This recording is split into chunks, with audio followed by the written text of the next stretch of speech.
And how we doing, San Diego? Welcome to it. Monday Fun Day here on Gwynn and Chris, kicking off another week, a short week. Happy Thanksgiving week to everybody as we spend the next couple of hours with you here. Gwynn and Chris on San Diego's #1 sports talk station, 97.3 The Fan. Chris Ello, Tony Gwynn Jr., and Matt Skraby. Three of us acting today, Skraby, as the 49ers pregame show. 49ers taking on the Carolina Panthers Monday Night Football. We'll a little have nervous the about this broadcast game. for you. Bang, bang, Niner gang. All right. A little Love nervous it. about this game. Why? Glad to hear that. Panthers are better than I think we all think they are. So Okay. defense is not very good right now. They lost the guy that filled in for Fred Warner. So it's not looking good, guys. It's not looking Panthers win tonight. They would go into first place in the NFC South. That is something very few people expected. There are a lot of things that have happened in the NFL that very few people expected this year. But I mean, the NFC South is known for being quite wonky most of the time. Topsy-turvy, yeah. But we got the Bears on top in one of the divisions now. Your Bears, Tony, and Caleb Williams. They're getting it done and staying out on top. The Eagles let the Cowboys back in the fray yesterday. I'm sure that, Cowboys paid for it. No, the Eagles paid for it. Letting the Cowboys, letting those Cowboys hang around as long as they did. Yeah. It caught up to them. No, I mean, they let them back in the fray as far as back into the season. I mean, the Cowboys now, all of those Cowboy, people who thought they were going to the Super Bowl last week. I mean, what are they going to be thinking this week after they beat the Eagles? But we'll talk plenty of NFL. We got our good, bad, and ugly. It's actually going to be part of the regular program today. Our Gwynn and Chris Overtime will focus on all of the baseball stuff going on. And the reason that baseball is taking a little bit of a back seat today, Tony, is the fact that it's a big day in San Diego sports. Yes, without the Padres or baseball being involved. We got the SDFC big Western semifinal tonight, and the Aztecs tonight are going to be playing in Las Vegas against 7th-ranked Michigan. So two big events tonight. Who lost a tough one 2 days ago. Michigan. So they'll be in a great mood. Yeah. So it's we often forget sometimes how nice it is now that we have some teams that are competitive, right? It's not just the Padres. Off-season rolls around. The SDFC has surprised most of the league and has gotten to the semifinals. And the Aztecs, who play this type of competition seemingly every year, they play a Michigan, a Houston last year, and they haven't disappointed in those type of games here recently. So another chance really for the Aztecs to have a little bounce back here.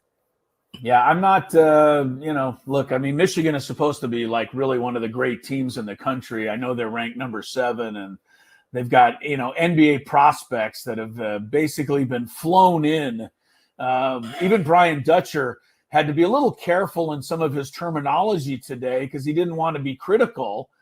But Brian Dutcher said, look, this is the best team that NIL money can buy right now, and that's Michigan. And it is what it is. You've got the resources to go out there and basically recruit yourself an all-star college basketball team if you're willing to pay for it. And I'm not honestly being critical of Michigan at all. They're operating well within the rules that are out there, and they have the ability to do this. And Brian Dutcher wasn't being critical either, Tony. He was just stating what is. Yeah, this is how good of a team they have. No shade. I think, Dutch has to use NIL to keep guys where they are. So, yes, this is at a maybe a higher clip in a lot of cases, but this is the way of college sports in general. I mean, it's not just – these are the sports we talk about mainly, basketball and football, but – NIL is having an effect across the board in a lot of sports, but specifically those two for sure. Yeah, well, you're right. And one of the guys, by the way, that the University of Michigan offered a boatload of cash to was a guy named Magoon Gwath, who decided to stay here in San Diego. So hopefully Magoon can help prove that he made the right decision tonight. The Aztecs, we got to say it, Tony. I don't like to ever jinx my own team, but the Aztecs are actually dangerous in these kinds of situations, and they've proven this in the past. Yeah, so no doubt. Hopefully they'll show up big tonight in Las Vegas. Meanwhile, hopefully SDFC tonight. They got a chance to go to the Western Final, and they've got Minnesota coming in at Snapdragon Stadium. There's going to be a full house. People are going crazy, I'm sure, already. Some of you are probably on your way to the match right now, and I only wish I was there to see it, because I think it's going to be an incredible evening, and you've got everything on the line. Minnesota did beat SDFC, as we know, here the last time they played a month or so ago. But and how is this 2-week layoff going to have an effect on anybody? We don't know until the match starts tonight, Tony. Yeah. No, I mean, listen, the good thing is that both teams are dealing with the same type of layoff. No one has played games while another team has been out. They both had to sit out due to the international pause. Good news, that break probably is what allows Andres Dreyer to play, as well as Chucky Lozano, both who were injured in that, I shouldn't say injured. One was sick, didn't participate, and one was actually injured in Chucky Lozano. So, we don't know with the rest if there's going to be any of it, but certainly, one thing's for sure: Snapdragon is going to be jumping here tonight as the SDFC tries to advance to the Western Conference Finals, where I believe Vancouver ended up winning that crazy game against LAFC, if I'm not mistaken. I was hoping I could get to that result before you asked me. I hadn't actually looked it up. I meant to look it up the other day. It is, I'd be straight honest with you guys. I'm a pretty good sports fan. I follow what's going on. For some reason, MLS scores are not easy to come by. It's really difficult to get an MLS score. Yeah, why is that? I don't know. They put scores up in every other league. I mean, I watch ESPN all day Saturday. I'm watching college football. They're running the bottom line there the whole way through. And I don't see any MLS coverage at all. I don't quite understand all that. Here's a conspiracy. What do you got? Okay. How much do the other 4 sports conspire against MLS to not allow them to get more popular? Because I don't even think it's on their radar. And Chris, please pull your camera down a little bit. You don't think it's even on their radar? I don't. Really? I feel like you don't think people, Tony, fight for space on the bottom line, the ESPN bottom line? I do. Well, I'm wondering. I think it's a fair point. I mean, the bottom line, they lobby for it. They don't pay. Are we talking about bottom lines? Like you talking about? No, the bottom line, that little black, little black strip at the bottom of the screen that a lot of people get their sports news from. How much do I think they jockey for that? Yeah, I think leagues probably. Baseball doesn't have to jockey for it. I don't think the leagues. I don't think MLB, NFL, MLB have to jockey. I don't think so. But what about MLS? But what I'm saying, that's who they're jockeying against. So I don't know that.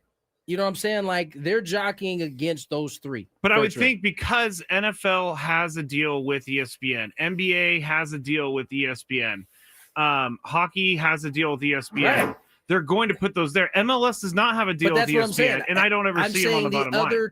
The other sports don't have to worry about it because they're already in. They're the priority. So I don't think it's on their radar. Now, trust me, I'm sure all 3 of those have somebody watching that if it was way too much MLS and their stuff was getting pushed down, they would make a stink about it. Now, we're getting people pushing back.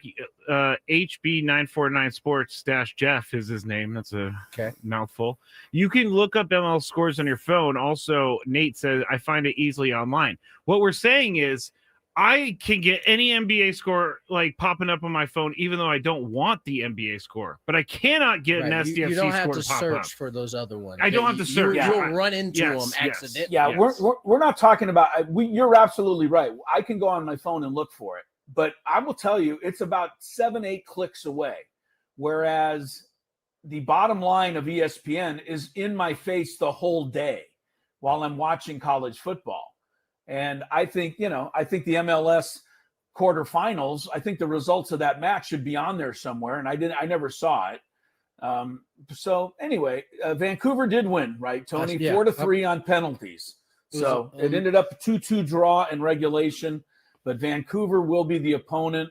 On the other side, yesterday, Inter Miami destroyed FC Cincinnati 4-0.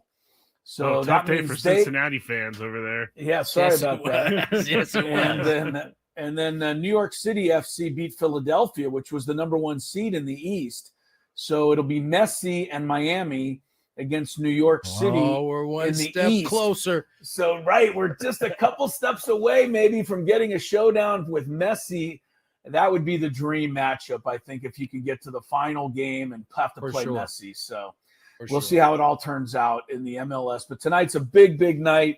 We're excited. I know everybody's excited. We're going to have Andrew Wiebe, who's going to be the sideline reporter on the Apple TV MLS package coverage tonight. And so we'll have him on to preview the match in just a little while. But as far as everything else is concerned, guys, how was your weekend? San Diego, everything okay? Obviously, I'm still here. We're done in the Bahamas. We lost today to Penn State. Let me cut you off finally right there. come home tomorrow. Let me cut you off there, and we're gonna get into your weekend on the other side. Yeah, no, I was just giving a quick update. I know that it's our break time. I sometimes quick is not your middle name. Well, it's going to be this time, so you better be ready with the button, Skraby, because we're out. Tony Gwynn Jr. here for SDC. All right, so here's what happened. I was at the corner, and I'm going to call out the streets because who cares? It was Claremont Mesa Drive and Ruffin Road, which is pretty close to our radio station here. Yep. I had to run over and pick up a little cash from the bank. That was simple, trip before I came into work. And I'm on Ruffin Road, coming up to Claremont Mesa Boulevard. Ruffin Road can be a little rough sometimes. Well, they could pave that. It wouldn't hurt. Yeah, it wouldn't hurt. They can't call it paved road. I know that. Wait, your issue isn't the potholes in the road? No, that was I'm used to that. So we come up on Claremont Mesa, and we're at the stoplight. I'm in the left-hand turn lane to turn left on Claremont Mesa. I'm the third car back, and there's 2 left turn lanes. There's 3 cars in line here, and then the going straight is also red, and that is backed up each of the lanes. So that I've got cars on my right, I've got cars on my left, I got 2 in front of me, I got people behind me. No big deal. Light cycles through. And our turn doesn't come. Oh, no. So the cross traffic gets to go again. And then the people coming across in our direction, they get to go again. And then for a second time, they skip our turn. Well, that's what I thought. So now... Actually, you're not going anywhere. You're stuck. Right, you're stuck. You're not going anywhere. And my first thought, of course, as a good scout or, athlete, is to look around. Is there any way out? Can I back up? Can I, I'll do anything. But there is nowhere for me to go. No. It happens a third time. Whoa. And I'm pretty clear at this point, this light's broken. And I'm starting to think, how are we going to get out of this? Am I going to have to call, the police to come and fix it? No one's going to know it's broken. 911 emergency response. Yeah. Emergency. Ruffin Road in Claremont. The light is stuck. The light is stuck. And so this is 5 minutes probably, but you can imagine 5 minutes. No, that's a long time, right? Time. Well, when it comes to the 4th time, I finally start just leaning on my horn. Oh. I'm trying to get... What are the people in front of you going to do? Well, because there was a moment, right, after the traffic comes this way, it paused. You want them to run the light. You could at least a couple people could run the light. We could get this going here. You want them to run the light. I did. Break the law. Well, they had to. Otherwise, we'd still be there. Anyway, so this is going on. So I'm starting leaning on my horn. The lady next to me looks at me like, "What the hell are you doing?" Good for her. Good for her. And good for her.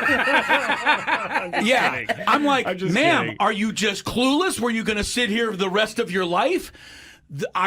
She has faith that the light's going to turn eventually. Evidently so. If it had gone again, the guy next to me on this side rolled down his passenger window. That starts to go down. I think he's going to be mad. And he's like, what? And I'm like, I'm pretty sure the light's broken. Like, how do you not know this? We've all been sitting here for 6-7 minutes now. The 2 cars at the very front of the left turn lane are not budging. So they apparently are content to sit there for as long as it need be. They also have faith that the light is going to turn. But I have no faith. What gives them that faith? Yeah, but what gave them the faith? I mean, it had cycled through 4 times now.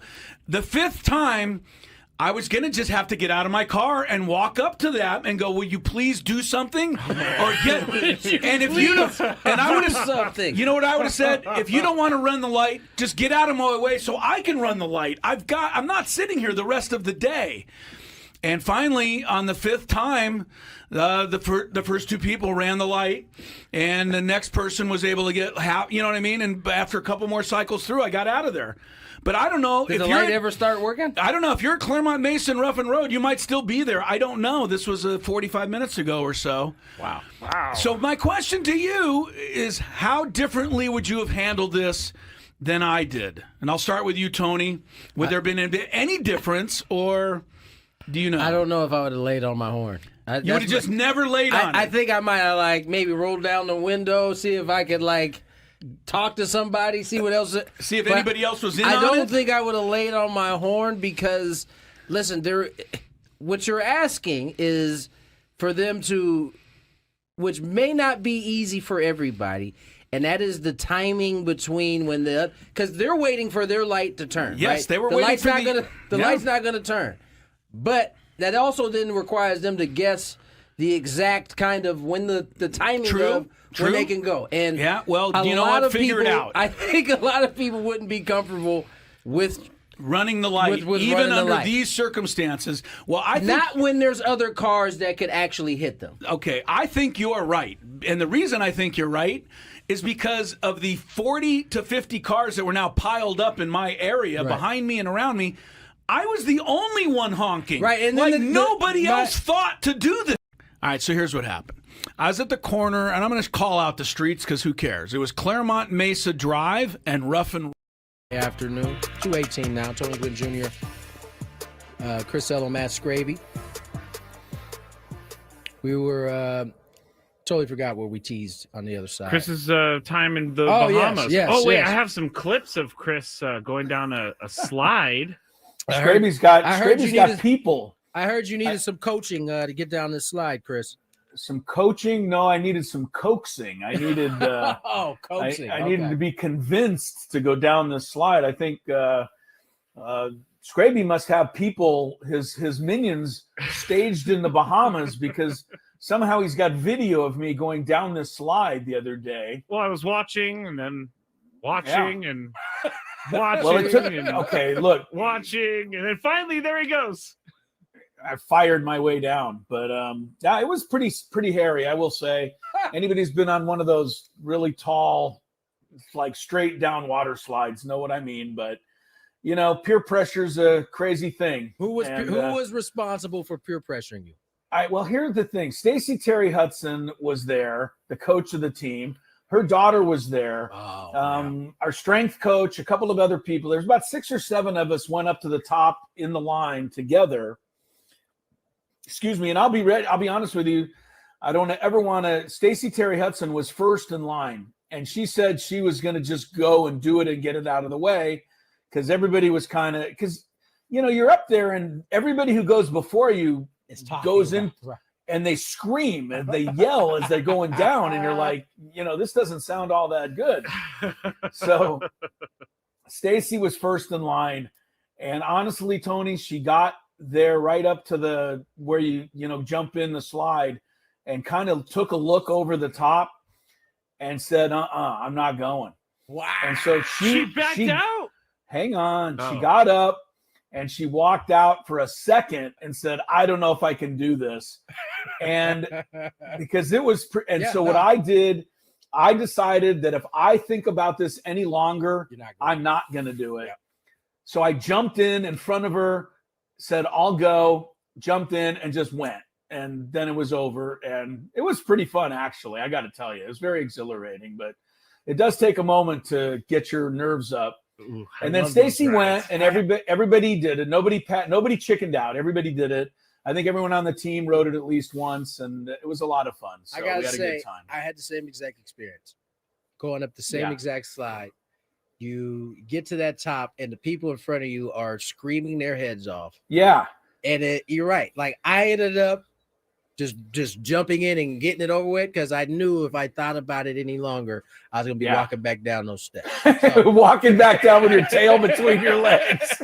so I can relate to that experience. Yeah, for sure. well, you had I mean, if you have a whole basketball team down at the bottom waiting for you, sure. you better get in that slide. 'Cause You're kind of stuck.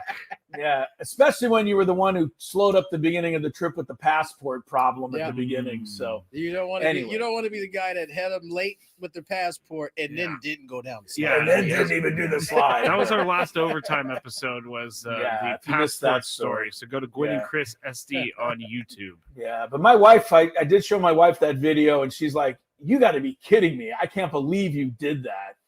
And so You guys are acting like this is some crazy thing. It's a deep. Have you ever done that, Scrape? Is Yeah, that one of those big tall ones? Where Yes. it's like straight down. Yes, I am a not thrill this one. seeker.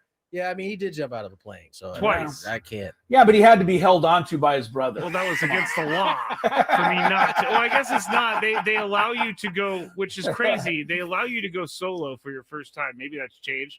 I would never go solo for my first time. Period. You kidding me? Seems quite stupid to me. I think a bet should be if you guys lose a bet, you have to skydive. No shot. Yeah, not happening. There's no way I'll make that bet. You know what my friends Zero shot. You know what my friends' excuse now as to why they don't want to skydive? Oh man, I got kids. I can't put myself at risk for my kids. Legitimate. Yeah, Good, okay. Legitimate. legit Good. excuse. And Okay, yeah, but you're going to Vegas and staying out all night, but you can't risk As a matter of yourself fact, for your kids. That's As a jumping matter of out fact, the plane Scrape- is not the same. What's going on? As a matter of fact, Scraby, if it comes down to me having to jump out of a plane or have a kid, we'll have a kid. 'Cause we're not jumping out the So plane. Chris would rather sign up for 18 years than jumping out of a plane for 4 minutes. Yes. Right. Yes, that's Absolutely. I think that would be a Kayla solid says, choice by me. Skrady, they get a heart attack, bruh. Yeah, no, I'm good. It's not worth it. It's just not worth it. Yeah. Trade went down over the weekend. Before we do that, though, remind everybody, remember to listen around 3:35. Short show today. Skraby's Niners and who they got? Panthers. Niners and Bang, Panthers. bang, Niner gang. Bang, bang, Niner game. Remember, listen around 3:35 for us to announce today's biggest fan. There you'll have a chance to qualify for a night in our Odyssey suite at a future Padre game with all of the fan staff. Register your name at 973thefansd.com/biggest fan in order to potentially have your name called. Now, the blockbuster, I guess they're calling it that a little bit. At least that's how I saw it framed. Marcus Simeon of the Rangers goes to the Mets for Brandon Nimmo in a straight up swap. And so straight up, Yeah. I didn't even see it. Do you have your own sports wire that I don't have? No, You're in the Bahamas. Yeah, it's so probably- it probably- didn't get to Yes, you yet. yeah. Probably didn't get That's it. crazy. But Marcus Simeon coming off a rough season last year, but I think has a higher ceiling than Brandon Nimmo in terms of what they're getting back. Nimmo's been pretty consistent over the last couple seasons. I think Nimmo's one of those guys that I don't think's real good until the bases are loaded Yeah, and 2 I outs, agree, and then man. he doubles up against the fence and changes the game around. That's what I think agree. of Nimmo, and He had obviously he had a no trade clause too. did he? He had He to took waive it, it. huh? Yeah. wow. Well, Marcus Simeon, we've talked. I mean, I think he's a hell of a player. I think he was third in the balloting for MVP a couple of years ago. But as you said 100 times, Tony, playing in New York's different. Yeah. And he's going to go there. Yeah. And I know he's in the World Series and he won that and he's, been all that, but he's never experienced this. And as soon as he goes 0 for 20, which he's capable of doing, that's going to be the real test for him coming to New York. So Yeah, no, it's going to be an adjustment. I mean, the places he played in his career don't really match up. He's opened as a White Sox. He then went to the Athletics. Then he was a Blue Jay, and then he was a Ranger. This will be different than any of those spots that he is. well, except for Oakland, they were pretty tough on him there. Yeah, I'm sure. And he These was 7 guys that were at the game were, Right. "Hey, Simeon, you suck!" And you could hear the guy in the 8th row. What I guess at the end of the day was probably why it was tougher. Is that he could actually hear everything being said, right? because no one was actually there. But interesting move for the Mets. They clearly are looking to change things up. Listen, what Nimmo does, as Chris said, it's sneaky. You're not paying a lot of attention to it. He plays a pretty good outfield. I think he's gotten better out there, playing center field, and maybe that's the call. The Rangers wanted a center fielder, and the Mets needed a second baseman, and so they both kind of filled that those needs with this trade. I don't know that it makes either of them that much better. It's like a wash, kind of. I think you're right, though, Tony. I think the Mets get the potential higher ceiling. Yes, Simeon could have an MVP type year. Nimmo's never going to have an MVP type year. He's just going to have a consistent year for Texas. I also wonder if Simeon could go way up. I also wonder if Mets or Citi Field is better for Marcus Simeon than the Rangers Park was, because isn't the Rangers Park one of the bigger ones? It played big this year. I know that for sure.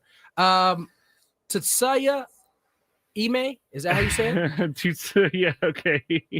Hold on, Tony. I got something for you. Give me the. Oh, yes, right. Remember we did this last week, this. And we never played it. But here's our pronunciation of it: Tatsuya Imai. There we go. Tatsuya Imai. Where did you get that, Skraby? Is that you or is that the computer? Tatsuya Imai.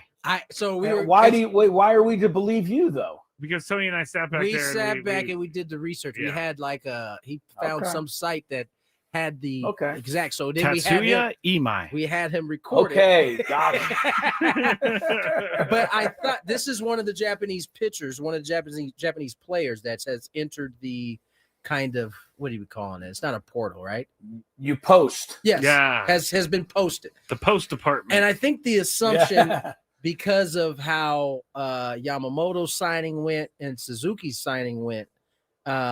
What about Sasaki? I'm sorry, Sasaki's signing went. That they both I think everybody assumes that the next Japanese player wants to play with another Japanese player. Give me my man's name again. Tatsuya Imai. There we go. Mr. Imai. He looks at it a little bit differently. He says, if they were Japanese people, they'd just tell you anything if you asked, right? I don't really want that. In a way, I want to experience the survival vibe, he says, and when facing cultural differences, making how I overcome them on my own one of the fun parts. Now, I don't know how good Imai is, but certainly not a thought that he necessarily has to be teamed with another Japanese player. Yeah, but I also don't believe any of these guys, right, Skraby? I mean, didn't Roki Sasaki said he was scared of going to the big markets? Yeah, he said his agent said that. Well, doesn't that come from him? That's not if I remember it correctly. If my agent said he said that he thought he would be better based on his own. He did because of how his personality is and everything, and then he just went and his agent was 100%. Anyway. Wrong. 100% right. No, he was right for the first 6 months. Oh, that's true. You're right. That's a great point. The guy was a crybaby until all of a sudden it got to October and he became Mariano Rivera. You know what? It made no sense. That's a great point, Chris. The agent turned out to be exactly right. They had to kind of protect him in a way before they let him out for the world. Let him out before they allowed him to play in the playoff. Well, they were like, "Stop crying on TV. It's not good for our brand." Okay, can't do it. Look. All right, Padres are going to have to be creative. We know that, and hopefully that's one of the ways they can be creative and add to this team. I love that we had that recorded. That's great. All right. Imai. Yes. Let's get to the break. When we come back, Big Five. We're doing it early. Oh, we got so many good topics today, guys. Man, this is as filled up as I've seen the Big Five. Like Joey Gallo's doing something that I think it's time for him to move on from his dreams. Oh, I know what he's doing. You'll find out on the other side. We're going to Chris. Now, Craig Stammen joins us here, Padres' new manager. And Craig, listen, I've had the opportunity to play for two managers that were in their first year, Don Mattingly and the late Ryan Sandberg in Philadelphia. Both of them had their struggles. Even though these are the best of the best type of players, they had their struggles. Where do you see yourself in terms of your staff and leaning on your staff to kind of be able to help you in those first year kind of struggles that many managers deal with that. Yeah, you're right. I'm going to lean on my staff a lot. And I remember having, small conversations with Bob Melvin about some of this stuff. And he was talking about some of the things he wished he knew when he was a first-year manager. And this was way back when I wasn't even thinking about this. We were just kind of talking. And he's like, I wish that I wouldn't have tried to do everything myself. He said, I felt like I had to be involved in everything and I had to be a part of every decision. And he goes, it's just not the case. He goes, there's a few things that I do need to be in charge of and as the manager, but I got good people around me. If I got good people around me, I just got to be able to trust them. Right. That'll be the hard part, but we're going to build that trust within the clubhouse, within the coaching staff. So I'm not doing it all myself. We're going to share responsibility. We're going to share the successes. I'll take the blame. And then we'll see where the dust settles. But I'll, obviously, hopefully gain a lot of experience where we get to the end of the season and we're in that playoff hunt. Yeah. That we're rolling and we're humming and we got a good process going. Now, you mentioned, kind of building off what Mike has done here the last couple of years, adding to his legacy. You obviously have your own strengths, though. Where do you see your strengths being able to be applied to this ball club and how it may be of help? Yeah, Mike had so much experience of organizing, how to be a great baseball team. He'd been mentored by many great managers, right. And he'd taken a lot from those guys. And I just listened to what he had to say about that stuff, and I saw how he did it, observing and listening to how he kind of went about his business. So a lot of the things that he did, I'm going to probably keep doing the same thing. What I think I can add is maybe just I'm a little younger. I got a little bit more energy. Yeah. I've got some relationships within the clubhouse that are maybe a little bit different. Does that give me the avenue to push them in a little bit different way or like sneak in there to get them to do a few things that they haven't been quite, open to in the past? Maybe I don't know. We'll find out. But, I'm going to treat them, with respect and hopefully get that respect back. And we're going to try to make this team as best they can be. Craig Stammen joins us here, Padres' new manager. And Craig, you're clearly coming this with your eyes wide open with this situation. I heard you say partnering on multiple occasions up on the stand there. What does that look like for the fans who are listening and may not know what partnering looks like? What exactly is that? Yeah, partnering, it's a give and a take. We have relationships with our families, our moms, our dads, our wives, our kids. It's not always my way or the highway. Right. There's got to be, even in this decision to become the manager, there was a lot of give and take with me and Audrey, deciding what was important to her and what we were going to miss by taking this, what was important to me, what I was going to miss in this, and then coming to a decision that works best for both of us. And I think those types of things can happen throughout the year with players, trying to get them on the field to do certain things in practice or in the game, but like partnering them in the way that's like, it's not just my decision. Right. We're in this together. We're accomplishing a goal together. It's not my, championship that we're going to win. It's our championship. It's the Padres championship. It's AJ's, it's John's, it's Eric's, it's Manny's, it's Toddy's. Right. It's all of ours together. It's Ruben's. We share that success together. I'll handle the blame, and then we'll do this together. Last one, I'll let you get out of here. I know you got a busy day ahead of you. Mike Schilt did a terrific job of really shielding his players. He always was the man taking all the arrows coming at the ball club. But you also mentioned being able to push the guys. What does that look like? Because I think oftentimes fans hear, managers take the arrows and they're under the impression that there isn't any, pushing going on the backside of that. What does that look like sometimes? Yeah, I mean, we got great players. So, like, the amount of pushing I need to do is limited. Right. But we can give them new ideas on how to navigate a season. And Mike was so good at, like, handling the players and taking the arrows, like you said, in the media and throughout the season and pumping those guys up and making them feel great. But there's ways that, like, maybe they haven't been exposed to, and that's what we're going to challenge our staff to do is come up with creative ways to keep Manny Machado, healthy for a full season. Xander Bogaerts healthy for a full season as they get a little older in age, and can we have guys peaking at the right time and stuff like that? Just like open to new ideas and creative ideas, and the players will be partnering with that with the coaching staff to create something that we think will build us a championship team. Now, Craig Stammen joins us here, Padres' new manager, and Craig, listen, I've had the opportunity to play for two managers that were in their first year, Don Mattingly and the late Ryan Sandberg in Philadelphia. Both of them had their struggles. Even though these are the best of the best type of players, they had their struggles. Where do you see yourself in terms of your staff and leaning on your staff to kind of be able to help you in those first year kind of struggles that many managers deal with at some Yeah, point? you're right. I'm going to lean on my staff a lot. And I remember having, small conversations with Bob Melvin about some of this stuff, and he was talking about some of the things he wished he knew when he was a first-year manager. And this was way back when I wasn't even thinking about this. We were just kind of talking. And he's like, I wish that I wouldn't have tried to do everything myself. He said, I felt like I had to be involved in everything and I had to be a part of every decision. And he goes, it's just not the case. He goes, there's a few things that I do need to be in charge of and as the manager, but, I got good people around me. If I got good people around me, I just got to be able to trust them. Right. That'll be the hard part. But we're going to build that trust within the clubhouse, within the coaching staff. So I'm not doing it all myself. We're going to All right, welcome back to Gwynn and Chris. Chrisello, Matt Skraby, and if you're watching on YouTube, looks like we're working with an empty chair, Scrape. I see a chair there. There he is.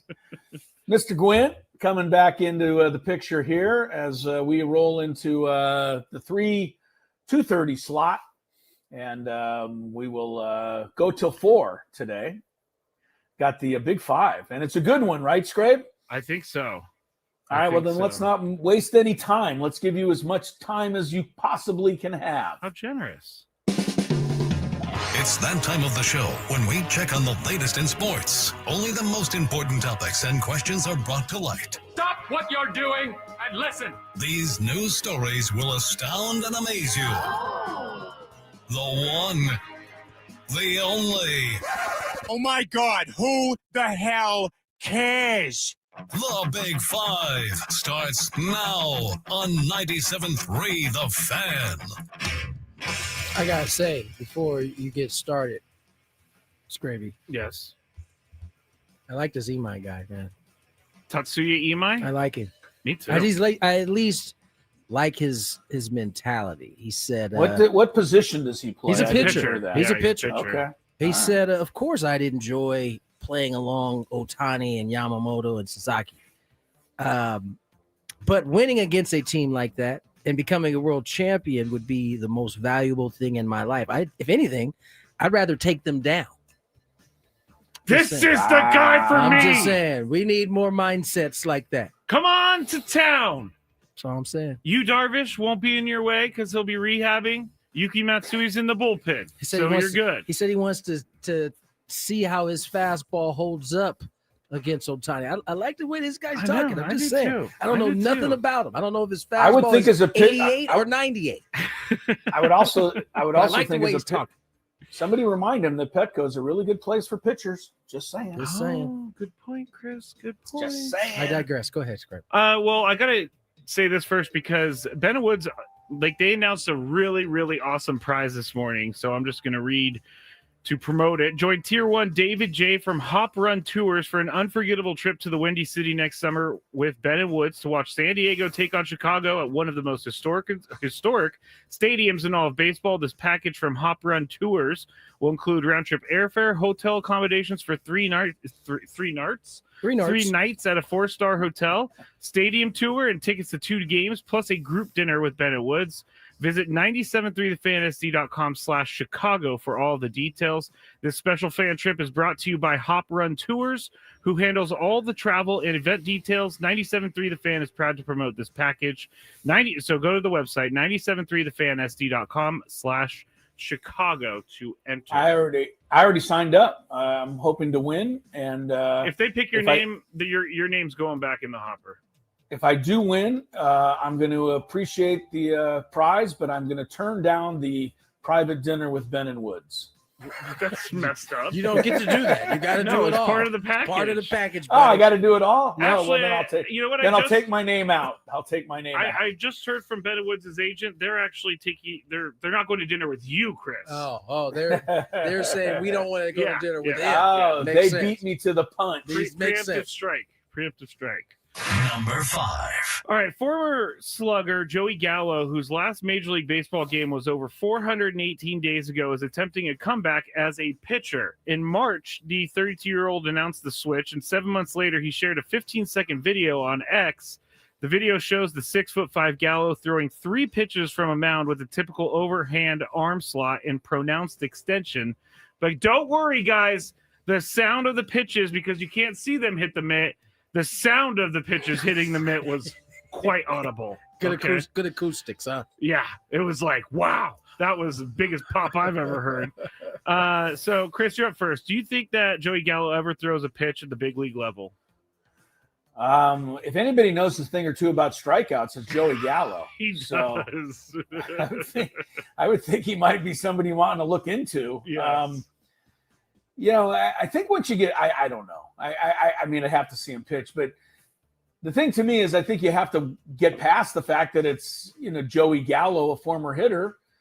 He's 32 years old. It's not ridiculous, and if he can throw, he's got big league stuff, which somebody else will determine, not me, then, why not invite him to spring training? I don't know what's the worst that can happen. I guess you're right. What's the worst that can happen? But Tony, do you think he ever throws a pitch at the big league level? Never say never. How hard does he throw? I think all that matters. The mitt pops. Yeah, no, I know about the acoustics. Well, wait a second. How did he not have video of the actual ball reaching home plate? I think we know why, Chris. It's probably because it wasn't a good look. Oh, is that what you came to the conclusion? The only reason you don't put a full shot of you is because it doesn't look good. Or you want people to leave them to their own imaginations. Because the reality, that's crazy. The reality is, it's not an X. I mean, he can probably get some teams out to come watch him throw. I'm sure he could. Yeah, his agent can make that happen. Yeah. So, this was probably more for his ex followers to kind of create a little buzz. Oh, you know how that works. I didn't even think about the shameless promotion. Yeah. I didn't even think about the shameless promotion. What are you saying? This is all a fugazi, Tony? Not a fugazi. No, he but... just it serves a better purpose of him not to give you, and maybe from his standpoint, not to give you all of it. Maybe it is. I see. Maybe it is video. Because he's right. Maybe it is because he's not throwing that hard, or maybe he just wants to kind of drag this out a little bit further. Because I can't imagine that having him played at the big league level, there not being one team that'll at least take a look, send a scout to go see him throw. I gotcha. I gotcha. I didn't even. I'm kind of mad at myself. It's not like he's been out of baseball forever. Like he was just playing last 418 year. days ago, Tony. Right. So, there's that. All right, we got to pick it up a little bit. But Tampa Bay Buccaneers quarterback Baker Mayfield suffered a left shoulder sprain in last night's 34-7 drubbing to the Rams and did not play at all in the second half. The Bucs believe Mayfield suffered a sprained AC joint. Sources told ESPN's Adam Schefter. One source told Schefter the Bucs are not ruling out Mayfield for this coming Sunday's game against the Cardinals, which is kind of crazy because he looked like he's in a lot of pain.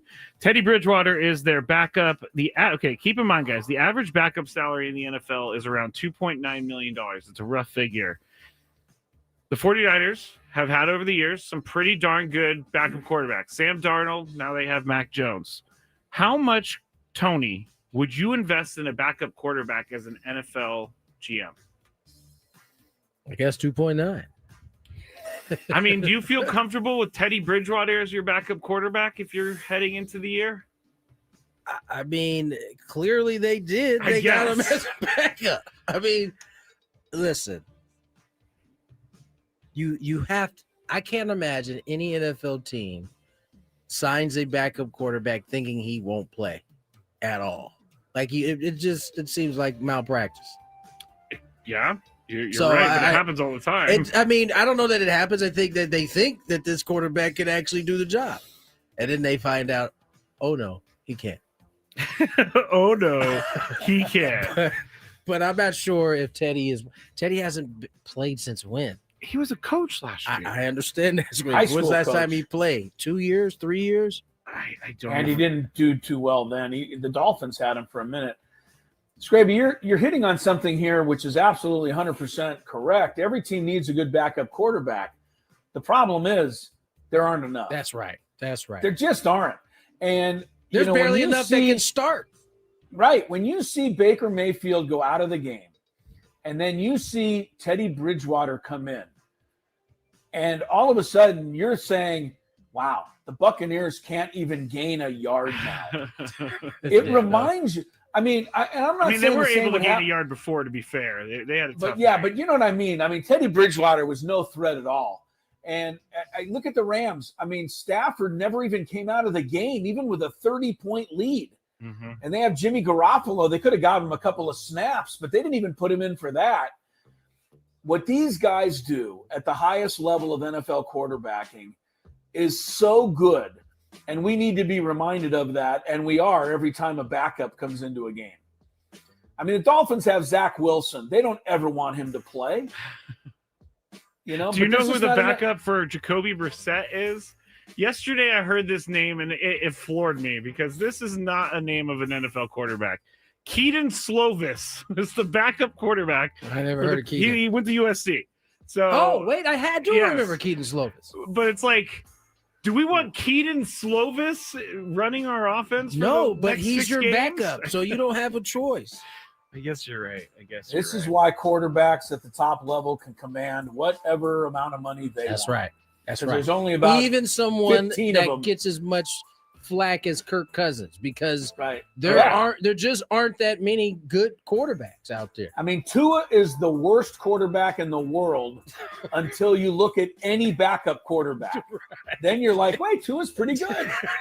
Is Tua worth $51 million to you? No, of course not. No, he says. Number 3.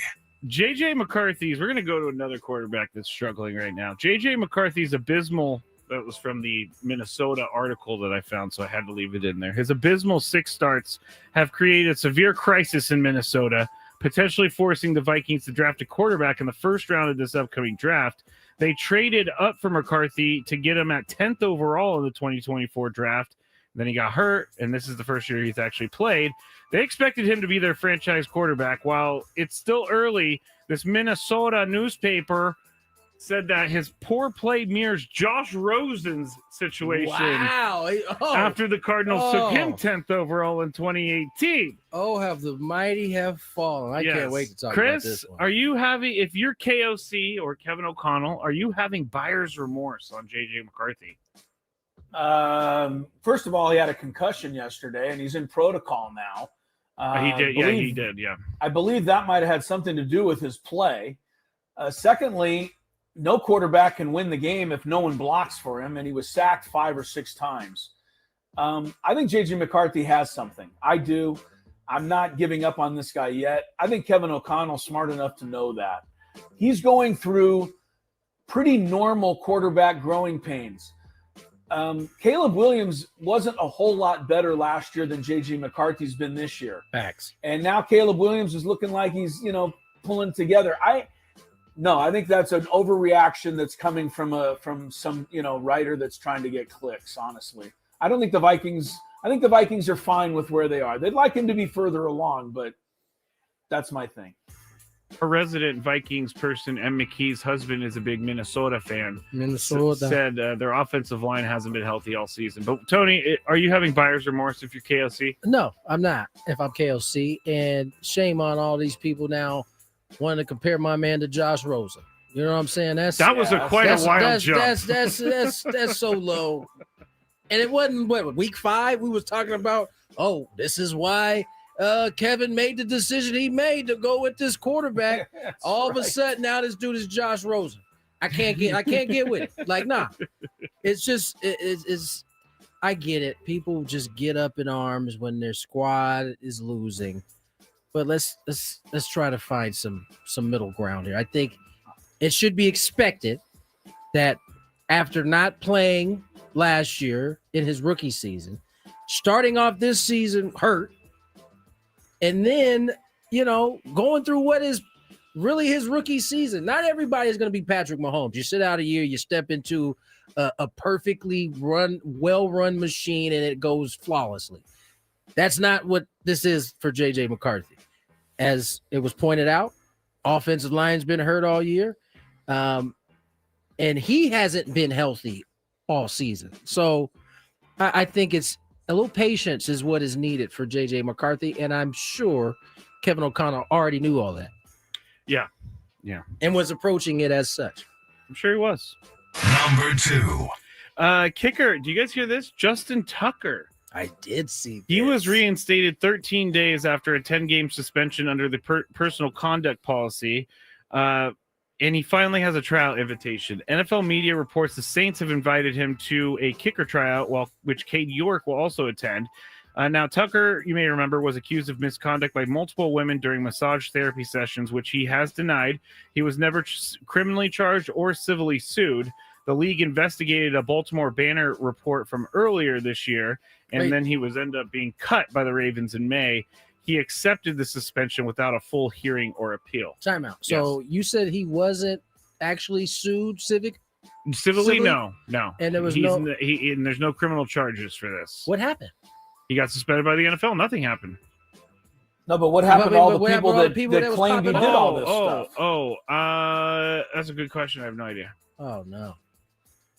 It sounds like did he he do something? He didn't or did fight he back at all on these accusations. They all went away though. Did they not? I mean, my question is, was it discovered that it didn't happen or what? Oh no, I haven't seen that. The NFL found something to give him a 10-game suspension. Okay. Tony, you're up. Yes. Why bring in this bad publicity? It's a good question. Don't know. I can't imagine it going quietly. No. I mean, it's not like the New Orleans Saints got a whole lot going on. They're not going to the Super Bowl. I mean, if there was a place for a guy like that to land, that might be the place. Like a nondescript losing team. A team that is not at the forefront because they're not winning. Yeah. Bourbon Street's only known for drinking, not massage parlors. He'll be fine down there. Oh my gosh. Chris with the joke. Sorry. I can't. Anyway, go ahead, guys. I don't know why you would listen.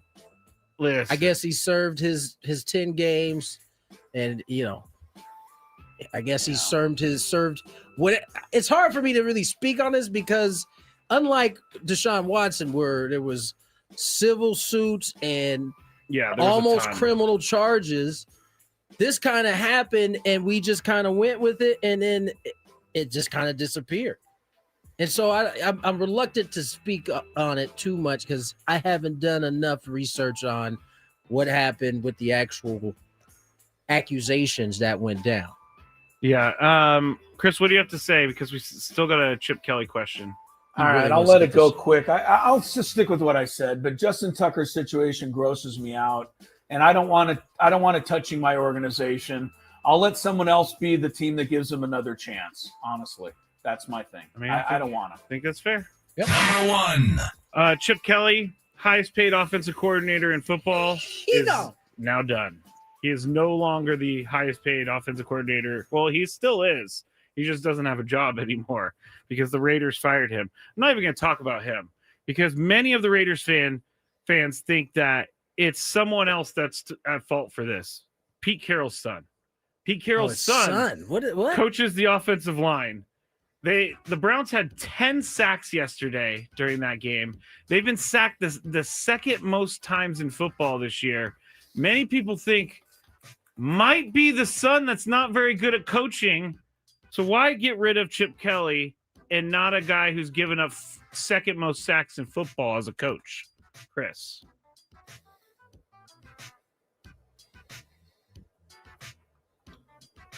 Did you hear me? Is it my turn to talk? Yes. I'm sorry. My thing checked out for a second. All I can say is I hate Chip Kelly. And he's ruined the I knew that was holiday coming. forever. I knew that was That's all I got. I'll give you my answer on this side. Okay.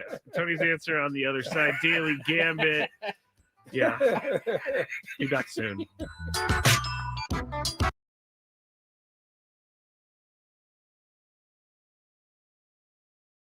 So last night the bus was to leave for the airport at 8 p.m. And Tony, you know this. Everybody knows this. You know, if you're hooked up with anything like this, as Pete Carroll used to say, on time means you're late. Right. So Amy's the young lady who handles all the travel and puts together the itinerary. So we're just about ready to leave. TJ the bus is kind Lucida. of, she stands up as the bus is kind of rumbling to life. And she goes, okay, everybody get your passports out. I want to make sure nobody leaves without their passport. Because, again, you are talking to college kids here, and you don't want college them kids, to, huh? That's what Right, she thought she was exactly. talking to. She thought she. So I'm sitting there and I'm thinking to my head, like, you don't need a passport for this trip. I didn't even bring one. We're just going to the Bahamas. And so, yeah. That was your thought process? The Bahamas are an international flight, I believe. This is almost equal to the fact that North Dakota borders Canada. Yeah, I think it does equal that, Skraby. Actually, I forgot all about that. Yeah, I would have forgot about it too, buddy. Right. So for whatever reason, I did not bring my passport. I'm sitting there, and I'm like, my stomach, you have your sinking feeling, and I'm like, what? Ever do that? Yeah, thank you. And I was like, oh no, I don't have my passport. Here's my second thought, guys. If I just quietly call Lori, because the flight wasn't until 10 o'clock. You got some extra time. So I said, if I call Lori and just have her bring my passport down to the airport, I'll be able to get away with this without everybody knowing that I blew it. Because that isn't a factor here. You don't want to be embarrassed. So she's in the back checking the players' passport situation out. And I'm having this argument with myself. Oh no, what do I do? And so my first thing is I'll call Lori and I'll just say, hey, can you, I blew it. I forgot my passport. Can you meet me down at the airport? And then I thought, we live 25 minutes from the airport. Lori is not going to be happy. Getting my passport and driving it down there. Because the airport is really easy to access these days. And never easy to access, exactly. So I had a quick discussion with myself, and it was either A, it's time for me to embarrass myself in front of the team, or I'm going to have to ask Lori to drive to the airport. I chose the first one. So I said, oh my goodness, I can't believe I forgot my passport. I don't have it. And Stacey Terry Hudson looked at me and like, what? Like you? And she wasn't mean about it. She was just like so surprised. And as I was, and everybody's like, what are you going to do? And I said, well, I live, literally 10 minutes from the school. And I said, I'm going to call Lori right now. Is there any way we can just hold up for 10 minutes? What? That's all. It was either that or make Lori drive down, Skraby. You got to understand my options here. They're very limited. I get it, but I think your mistake means that you have to do the hard one. Yeah, you have to deal with the hard part. I agree. Well, this didn't turn out a whole lot better.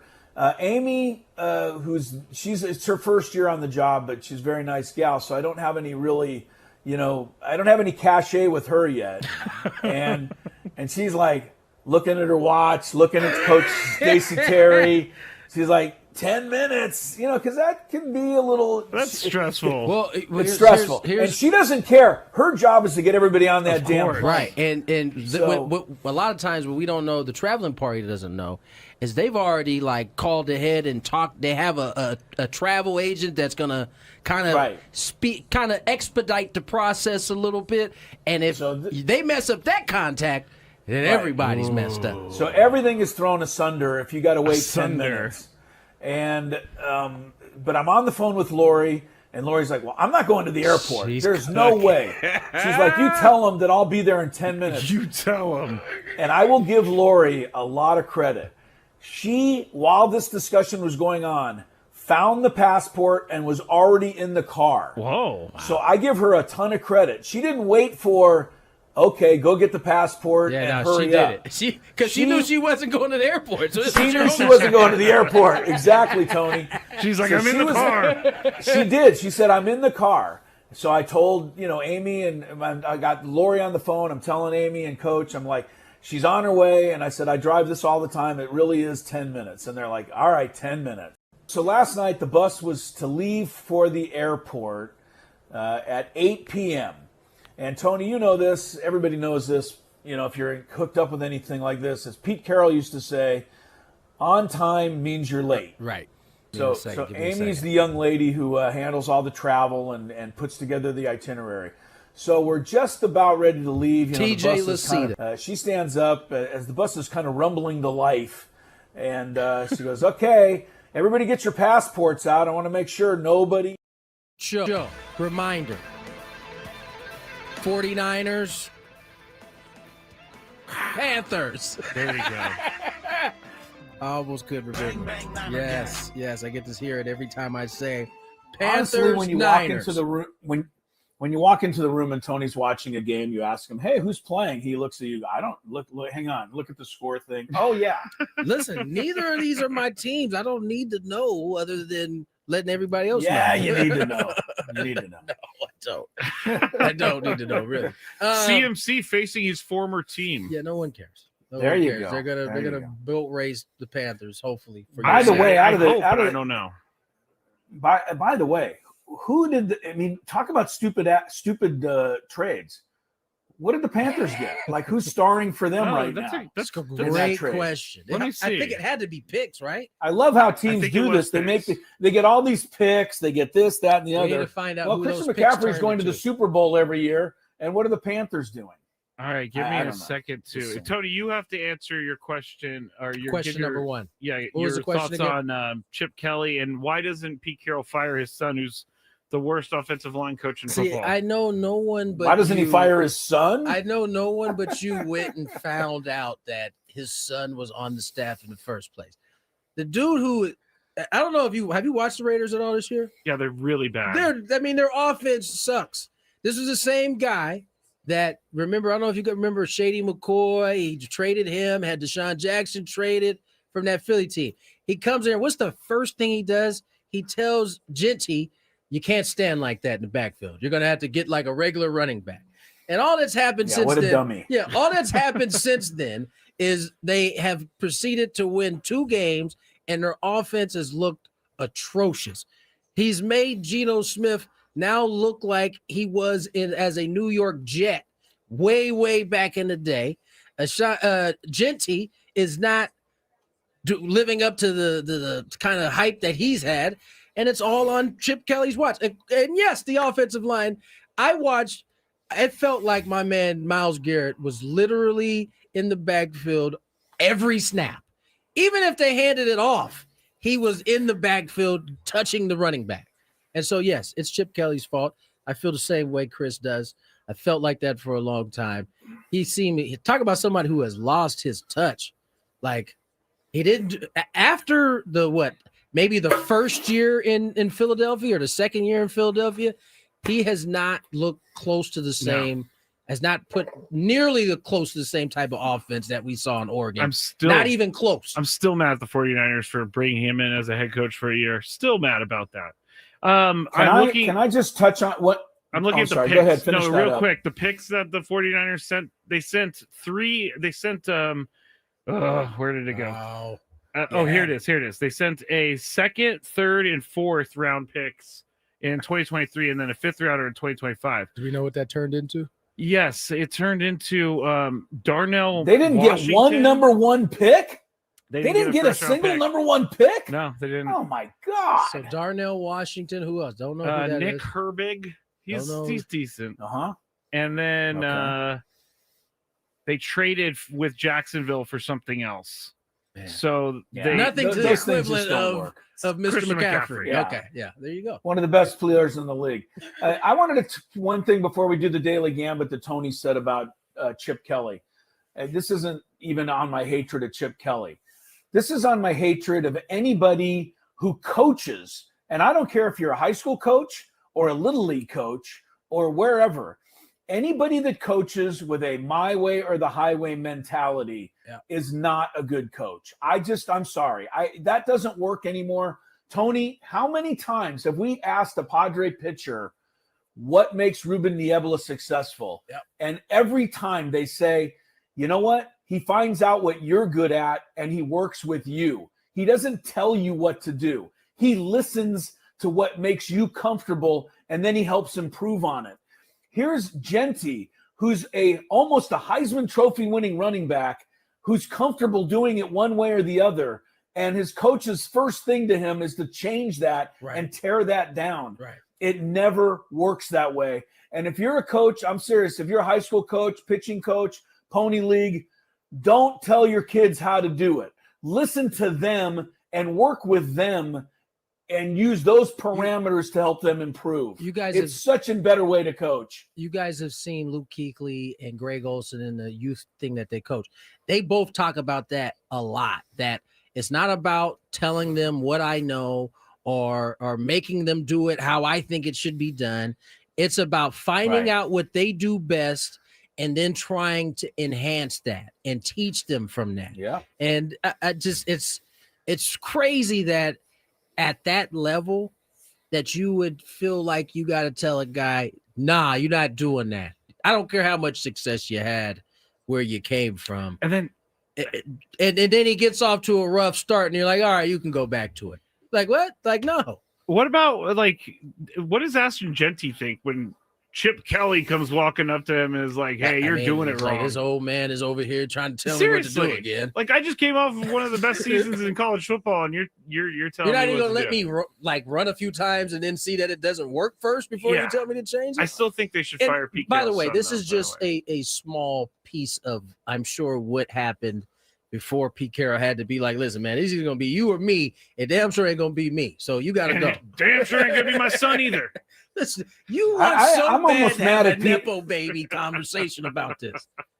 I'm just mad at Pete Carroll for even hiring this guy in the first place. I'm surprised Pete Carroll made such a mistake. Maybe he felt like it was the one dude that was beating his behind at USC all the time. Chip Kelly. That maybe he could. There you go. He could reunite it, but it did not work. Chip Kelly is good at college offense. Stay there. He won a national championship. He's not good year. at college offense anymore because UCLA, I don't recall being a juggernaut. But he won a national championship last year with Ohio State.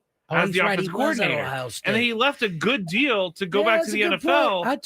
I forgot he was even at Ohio State. Yeah, I could have won the national championship as offensive coordinator with that team. Come on.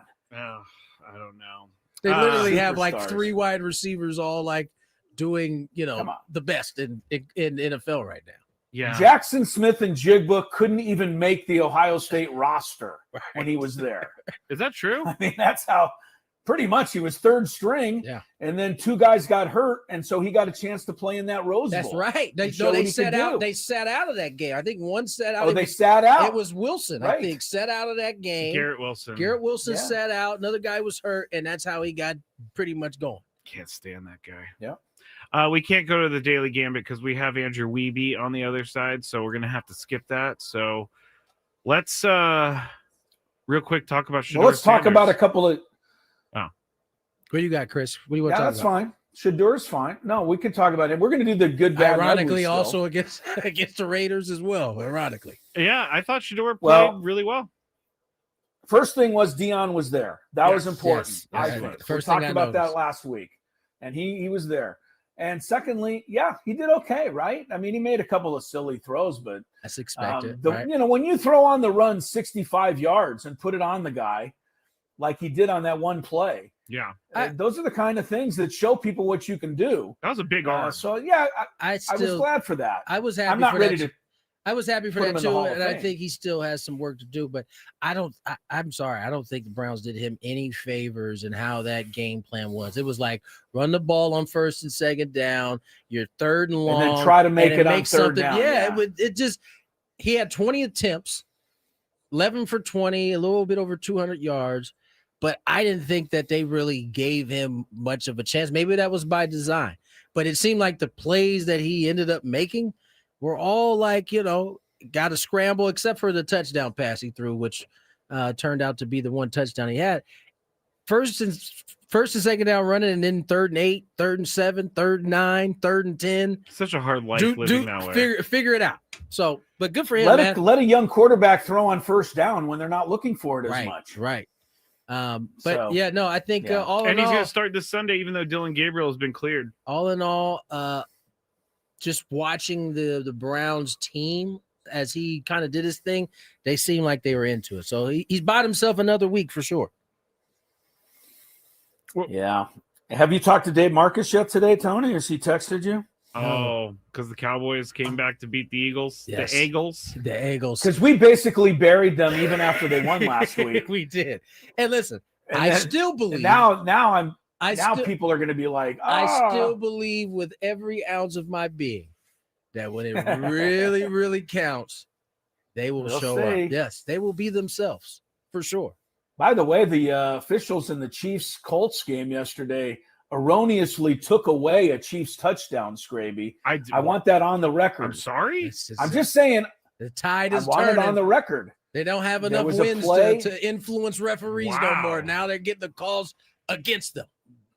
They have to work uphill now to win that football game. When with the officials, now they're seeing how the other half lives. Get a touchdown there. Every time you score a touchdown against the Chiefs, you have to look for the flag. Well, now the Chiefs have to look for the flag. Did you see that the referee who left the game on Thursday night, nothing was wrong with him?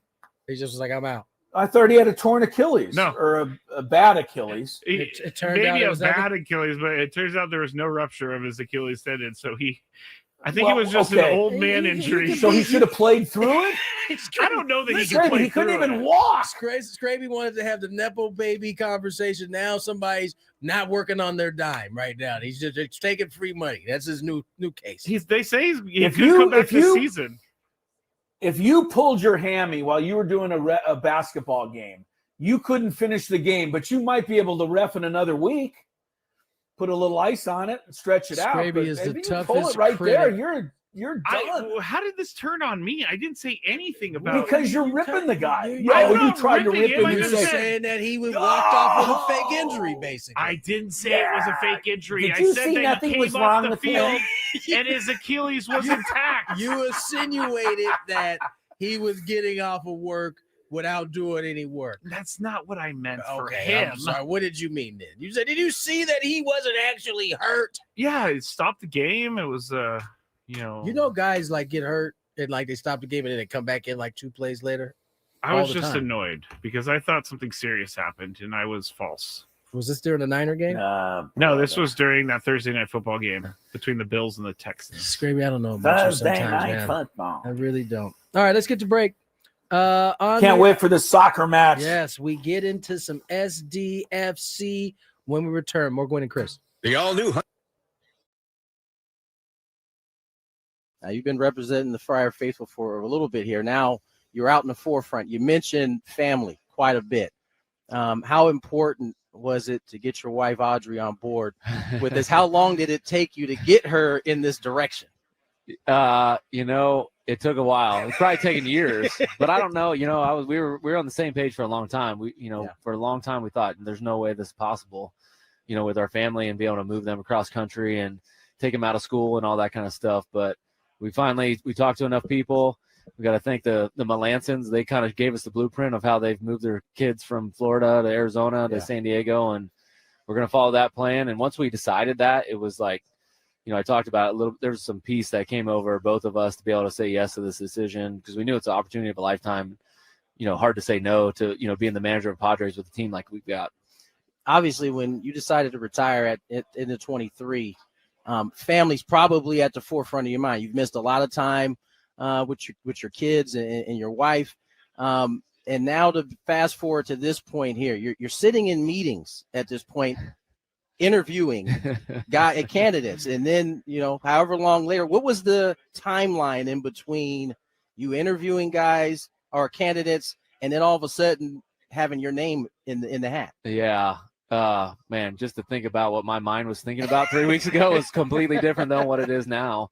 Obviously I'm part of the organization and wanted to find the best manager for the Padres. And so I was in on some Zoom calls, to start that process. And then we and I were just having conversations about who we thought were great candidates and how we ranked them. And we got done talking about it. And he goes, well, I think I got you at the top of the list. And he just dropped that on you. Yeah, he just dropped that on me. And, it's a little bit of a shock, when someone, like AJ believes in you that much. And it pushed Audrey and I to actually think about this. And, is this something that we would like to pursue? If we got that much belief from the organization, we've got to make an informed decision. Yeah. And so then after that, we spent a lot of time, like I said, praying and fasting. And and thinking about this and how trying to map out the schedule and work it out with our family. And once we came to the conclusion we're taking everybody with us, then we felt pretty good about it. And we're able to say, if you're willing to offer the job to us, we'll say yes. 13 years as a reliever. You spent 6 here as a Padre. How has that shaped your viewpoint and how the type of manager you'll be? Yeah, I think one quality I have is a little bit of loyalty, and I was lucky in my career. I only really played for 2 organizations. I played 1 year with the Guardians in the middle, but not in the big leagues. But most of my career started with Washington, and then it ended with San Diego, and I feel very connected to this organization. I feel like it is family. They've treated me like family. And so, being a part of this and being in this role is something that's very exciting, and I'm up for the challenge. Now, you had to get it out the mud, so to speak, right? You weren't a high round draft pick. You're a guy who had to kind of grind. That's the word we often use around this game. How is that, or what kind of lessons from those type of situations are you going to be able to take into your managerial role? Yeah, maybe it's like people doubting you a little bit or not saying you're quite good enough. And there's probably some people thinking that as me as the manager. But it's also like exciting to prove people like who I really am and what I stand for, and maybe do it a little bit different than everybody expects. But those challenges as a player, they were so enjoyable. So you've done it before. It's like fun to try to get the most out of your talent. And as soon as I took this job, like that feeling of what I was as a player, like when's my next workout, when's my next throwing session, that constant thought, that feeling, that little nervousness, that little excitement came back like right away. And it was like, I definitely missed that. Now, did I enjoy the 2 years in between? Yeah, I did. I got a lot, my handicap went down and all that kind of stuff. But, this challenge has gotten that excitement back, that feeling back of I'm in the hunt with the boys, and I'm ready to grind it out and make something special happen. Now, you've been representing the Friar Faithful for a little bit here. Now you're out in the forefront. You mentioned family quite a bit. How important was it to get your wife, Audrey, on board with this? How long did it take you to get her in this direction? It took a while. It's probably taken years, but I don't know. We were on the same page for a long time. For a long time we thought there's no way this is possible, with our family and be able to move them across country and take them out of school and all that kind of stuff. But we talked to enough people. We got to thank the Melansons. They kind of gave us the blueprint of how they've moved their kids from Florida to Arizona to San Diego, and we're going to follow that plan. And once we decided that, it was like, I talked about it a little. There's some peace that came over both of us to be able to say yes to this decision, because we knew it's an opportunity of a lifetime. Hard to say no to being the manager of Padres with a team like we've got. Obviously, when you decided to retire in the 23, family's probably at the forefront of your mind. You've missed a lot of time with your kids and your wife. And now to fast forward to this point here, you're sitting in meetings at this point, interviewing.